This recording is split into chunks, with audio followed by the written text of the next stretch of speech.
ఇక కన్యా రాశి వారి యొక్క ఫలితం. విద్యార్థులకి సోషల్ మీడియా లేదా అనవసరమైనటువంటి యాప్లు వాడడం వల్ల టైం వేస్ట్ అవుతుంది, చదువు పాడవుతుంది, వాటికి దూరంగా ఉండాలి. ఉద్యోగస్తులు ఆఫీస్ రాజకీయాలు అంటే ఆఫీస్ పాలిటిక్స్ ఎక్కువైపోతాయి. కొంతమంది మీ మీద అనవసరంగా నిందలు వేస్తుంటారు. ఉద్యోగస్తులు జాగ్రత్త. వ్యాపారస్తులకి స్వల్ప లాభాలే కనపడుతున్నాయి. నమ్మిన వాళ్ళే మోసం చేస్తూ ఉంటారు. జాగ్రత్తగా ఉండాలి. ఆర్థిక లావాదేవీలు లేదా సంతకాలు పెట్టేటప్పుడు చాలా జాగ్రత్త. డబ్బులు దుబారా ఖర్చులు చేయకండి. స్త్రీలు కొత్త వ్యక్తులతో అతిగా మాట్లాడడం కానీ, సంబంధాలు కలుపుకోవడం కానీ, కలవడం కానీ మంచిది కాదు. ఖరీదైన వస్తువులు కానీ, వాహనాలకి, యంత్ర పరికరాలు కానీ చెడిపోయే అవకాశాలు ఉన్నాయి. జాగ్రత్త.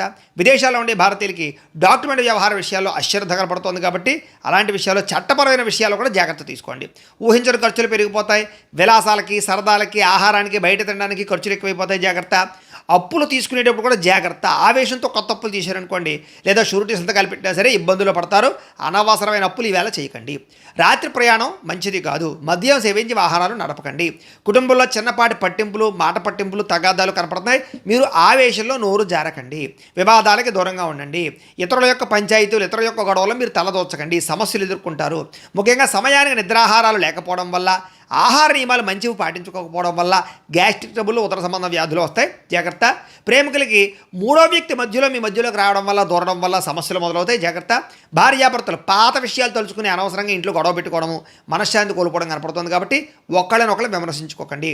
పెట్టుబడుల విషయంలో కూడా ఏదో తొందరగా డబ్బులు వచ్చేస్తాయని షేర్లు, ట్రేడింగ్లో, స్కీముల్లో డబ్బులు పెడితే నష్టపోతారు. జాగ్రత్త.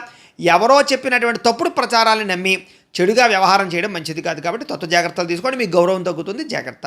మీకు ఆంజనేయ స్వామి అంటే ఇష్టమైతే కనుక ఆయన్ని తలుచుకుని ఒకసారి లైక్ చేయండి. ఆయన ఆశీస్సులు లభిస్తాయి. అలాగే రేపటి రాశి ఫలం కూడా మీకు రావడానికి సబ్స్క్రైబ్ చేసుకుని ఫాలో అవ్వండి. ఇక్కడ కనపడుతున్నటువంటి ఈ లింక్ మీద మీరు క్లిక్ చేసినట్లయితే మీకు ఈరోజు ఇంట్లో ఆంజనేయ స్వామి వారికి పూజ ఎలా చేసుకోవాలో వీడియో వస్తుంది. ఆ వీడియోని ఎదురుకుండా పెట్టుకుని ఇంట్లో ఈరోజు ఆంజనేయ స్వామి వారికి పూజ చేసుకోవడం వల్ల మీకు ఈరోజంతా శుభప్రదంగా ఉంటుందని తెలియజేస్తూ లైక్ చేయడం మాత్రం మర్చిపోకండి.